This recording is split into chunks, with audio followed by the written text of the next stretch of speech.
ഈ ആരാധനാലയങ്ങളുമായി ബന്ധപ്പെട്ട് തട്ടിപ്പ് നടത്തുന്നതിന് വല്ലാത്ത ഇമ്പ്യൂണിറ്റി ഉണ്ട്. ഇമ്പ്യൂണിറ്റി ഉണ്ട്.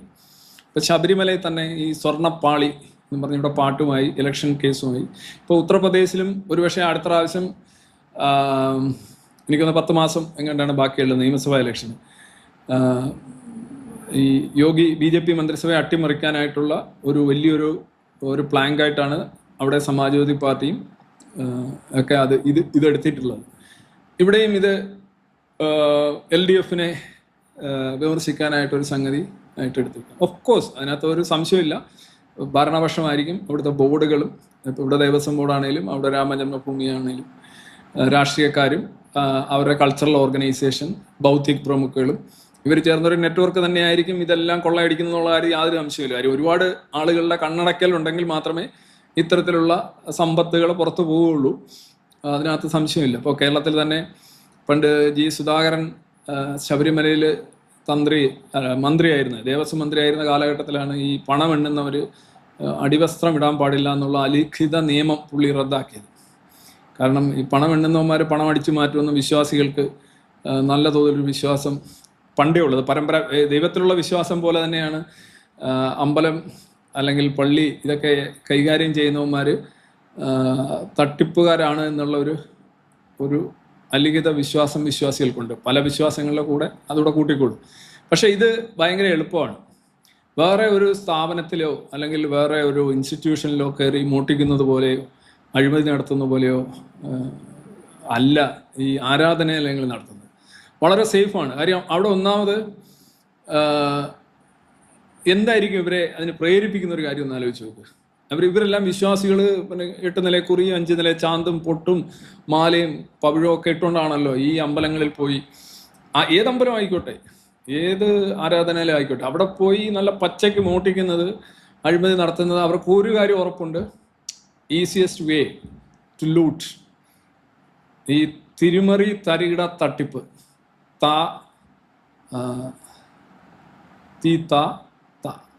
ഇങ്ങനെ ഈ ഐറ്റത്തിന് ഏറ്റവും സുഖകരമായ സ്ഥലം എന്ന് പറഞ്ഞു കഴിഞ്ഞാൽ ആരാധനാലയങ്ങളാണ്. ഒന്നാമത് അവിടെ എന്തെങ്കിലും ഒരു പ്രശ്നം ഉണ്ടെന്ന് ആരെങ്കിലും പറഞ്ഞു കഴിഞ്ഞാൽ ഉടനെ നമുക്കൊരു കാർഡ് ഇറക്കാൻ പറ്റും, ഇരവാദം ഇറക്കാൻ പറ്റും. സെൻസിറ്റീവാണ്, ഭയങ്കര സംവേദനത്വം തുളുമ്പി നിൽക്കുന്ന വിഷയമാണ്, വിശ്വാസികളുടെ ഇതാണ് എന്നൊക്കെ പറഞ്ഞ് വലിയൊരു മറ സൃഷ്ടിക്കാൻ കഴിയും. പിന്നെ അവിടെ ആരും നോക്കാനില്ല. കാര്യം അവിടെ എന്താണ് പ്രോഡക്റ്റ്? അവിടെ ഒരു മാനേജറൊന്നുമില്ല. ഇവിടെ മനുഷ്യർ തന്നെ ഇരുന്ന് മനുഷ്യരുടെ കയ്യിൽ നിന്ന് പൈസ വാങ്ങിക്കണം. അതിൻ്റെ ഇടയിൽ ദൈവം എന്ന് പറയുന്ന എന്തോ ഒരു സംഗതി പല രൂപത്തിലും ഭാവത്തിലും ഒക്കെ വെച്ചിട്ട് നല്ല പച്ചയ്ക്ക് ഡാഷ് പരിപാടി നടത്തുകയാണ് ചെയ്യുന്നത്. അവിടെ ഒരു ഏജൻസി ഇല്ല, ഒരു ഇൻസ്റ്റിറ്റ്യൂഷൻ ഇല്ല കറക്റ്റ് ചെയ്യാൻ. മറ്റെല്ലായിടത്തും ഇപ്പോൾ ഒരു കമ്പനി തന്നെ ചെന്ന് കഴിഞ്ഞാൽ അവിടെ ഒരു മാനേജറോ അല്ലെങ്കിൽ എന്തെങ്കിലും ഒരു സിസ്റ്റം എല്ലാം ഉണ്ട്. ഇവിടെ ഇതിനെല്ലാം മുകളിലാണ്. വികാരം കൊണ്ടൊരു മൂടുപടം ഉണ്ടാക്കും, സെന്റിമെന്റ്സ് ഉയർത്തും. അപ്പം എനിക്ക് തോന്നുന്നു ഇത് ശബരിമല ആയാലും ഇനിയിപ്പോൾ തിരുപ്പതി ആയാലും എവിടെയാണെങ്കിലും അവിടെ അമ്പലവുമായി ബന്ധപ്പെട്ട് നിൽക്കുന്ന ട്രസ്റ്റുകൾ, ബോഡികൾ, അനുചര വൃന്ദങ്ങൾ, പൂജാരി, ഫുൾ ഞാൻ അല്ലാത്തവരും ഉണ്ടാകാം. ഇപ്പോൾ ആന ചവിട്ടിയാലും ചാവാത്തവരില്ലേ എന്ന് ചോദിക്കുന്ന പോലെ അല്ലാത്തവരും ഉണ്ടാകാം, ചില മണ്ടന്മാരും ഉണ്ടാകാം. അതൊഴിച്ചു നിർത്തി കഴിഞ്ഞാൽ ഇത് നല്ല സുന്ദരമായ തട്ടിപ്പാണ് ഇത് നടന്നുകൊണ്ടിരിക്കുന്നത്, വർഷങ്ങളായി നടന്നുകൊണ്ടിരിക്കുകയാണ്. സമ്പത്തുണ്ടോ? കാര്യം എന്തിനാണ് ഈ പറയുന്ന സ്വർണ്ണ കൊണ്ട് ഒരാൾ കൊടുത്തതെന്ന്, സ്വർണ്ണക്കല്ല്, പവിഴക്കല്ല്, കോടികൾ കൊണ്ടുവന്നിടുന്നു. എന്തിനായിരിക്കും ഈ ദൈവത്തിന് പൈസ കൊടുക്കുന്നത്? ദൈവം അവരുടെ നിയമപ്രകാരമായാലും പൈസ എന്ന് പറയുന്ന സാധനം, ഇന്ത്യൻ കറൻസി പ്രപഞ്ചം ഉണ്ടാക്കിയവന് ഇന്ത്യ ഗവൺമെൻറ് അടിക്കുന്ന കറൻസിയുടെ ആവശ്യമില്ല. സ്വർണം ഉണ്ടാക്കിയവന് സ്വർണ്ണ മോതിരം കൊടുത്തിട്ട് കാര്യമില്ല അല്ലേ? ഇതെല്ലാം അവൻ്റെയാണ്. അവൻ്റെ സാധനം എടുത്ത് അവന് കൊടുത്തിട്ട് അവന് ഞങ്ങൾക്ക് ഇങ്ങോട്ട് തരൂ എന്ന് പറയുന്ന ഒരു സംഗതി എന്തായാലും ശരിയല്ലെന്നറിയാം. അപ്പം ഇത് കൊടുക്കുന്ന ആർക്കാണ്? കൊടുക്കുന്ന ആളുകൾ തന്നെയാണ് വാങ്ങുന്നത്. ഇപ്പം ഞാൻ ചോദിക്കുന്നത്, ഇന്നലെ ഞാൻ 2-3 ദിവസമായിട്ട് ഇതുമായിട്ട് ബന്ധപ്പെട്ട ഈ ദേശീയ ടെലിവിഷൻ ചാനലുകളിലെ പൊട്ടിത്തെറികൾ, ഇത് രാമൻ്റെ പടമാണ്, രാമനെ പ്രഭുറാമിനെ പറ്റിച്ചു, അവരെ ആരും മാപ്പ് കൊടുക്കില്ല, രാമൻ്റെ പണം രാമന് തന്നെ ചെല്ലണം എന്നൊക്കെ പറഞ്ഞു. ഇത് റിയലി ഇത് എന്തെങ്കിലും അർത്ഥമുള്ള കാര്യമാണോ ഈ പറയുന്നത്? അല്ല. ഈ പണം എന്ന് പറയുന്നത്, സമ്പത്ത് എന്ന് പറയുന്നത് മനുഷ്യന്റെ വ്യവഹാരത്തിൽ മാത്രം വരുന്ന സംഗതികളാണ്. മനുഷ്യനുമായിട്ട് നടത്തുന്ന എക്സ്ചേഞ്ചുകളിലാണ് ഈ പണവും സമ്പത്തും ഒക്കെ വരുന്നത്. ഈ പറയുന്ന രാമായാലും കൃഷ്ണനായാലും ഇവർ ഈ വലിയ എന്താണ് ആത്യന്തികമായ ഇതെല്ലാം അവരുടേതാണ്, എല്ലാം അവരുടെ ഭാഗമാണ്. പിന്നെ അവരുടെ ഭാഗം എടുത്ത് ഒരു രോമം പിഴുത് വേറൊരു രോമത്തെ വെച്ചിട്ട് പിഴുതു വെച്ചവന് എന്തെങ്കിലും കൊടുക്കുക എന്നൊക്കെ പറയുന്നത് പോലെ അപഹാസ്യമാണ് ഈ ഭക്തരുടെ അവകാശവാദങ്ങൾ.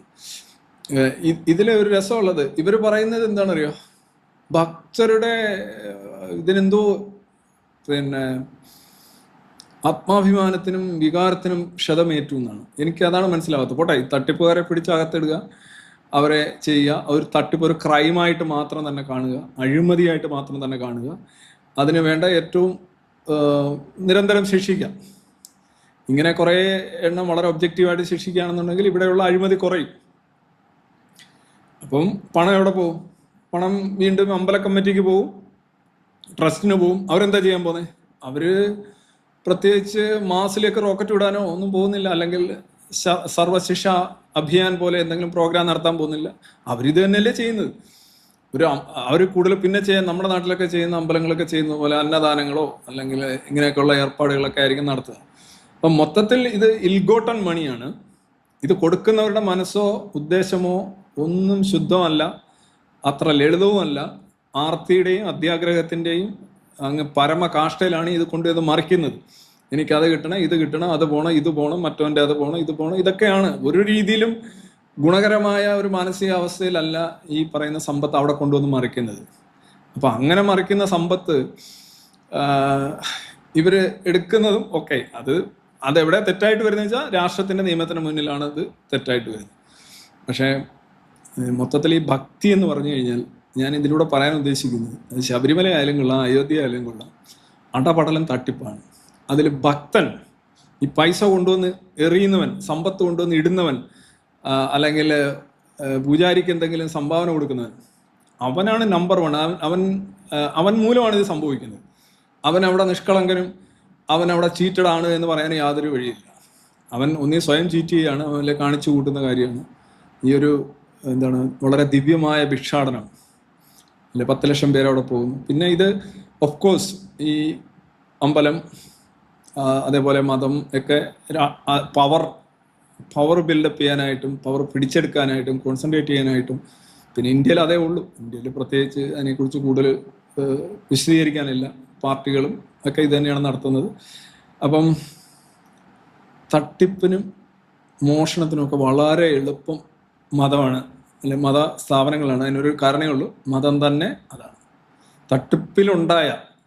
തട്ടിപ്പിൽ പറഞ്ഞു ഇതിനകത്ത് ഏതെങ്കിലും ഒരെണ്ണം റിയൽ ആയിട്ടുണ്ടോ? റിയൽ ആയിട്ടുള്ള പൈസയാണ്. ഈ പൈസ അടിച്ചു മാറ്റിയിരിക്കുകയാണ്. അതൊരു പക്ഷേ ഇന്ത്യൻ രാഷ്ട്രീയത്തിൽ അടുത്ത ഇപ്പോൾ ബംഗാളിലെ TMCയുടെ പിളർപ്പ്, മനിയാന്ന് വരെ BJPയെ തെറിയും പറഞ്ഞ് ഭയങ്കര ഫാഷിസ്റ്റ് കക്ഷിയാണെന്നൊക്കെ പറഞ്ഞുകൊണ്ട് നടന്ന കുറേ എണ്ണം നേരെ ഇപ്പോൾ പോയി BJPയുടെ ആലയത്തിൽ ചേർന്നിട്ടുണ്ട്. പിന്നെ അതുപോലെ തന്നെ എന്താ പറയുക, മഹാരാഷ്ട്രയിൽ UBT ശിവസേന, പുള്ളിയുടെ പാർട്ടി ഇങ്ങനെ ഓരോ ദിവസവും ഇങ്ങനെ ശോഷിച്ച് വരികയാണ്. അപ്പോൾ ഇവിടെ ഒരു ആദിത്യ താക്കറെ ഉണ്ട്, അവിടെ ഒരു അഭിഷേക് ബാനർജി ഉണ്ട്.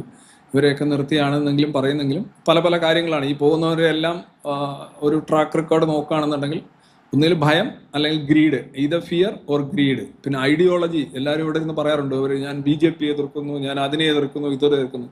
എല്ലാം വേറെ ഉടായ്പാണ്. 99.99 കേസിലും. അല്ലാത്തതുണ്ട്, അത് ഇച്ചിരി മൈൻഡ് സെറ്റ് തന്നെ ഖരാബായിട്ടുള്ള കേസുകളാണ്.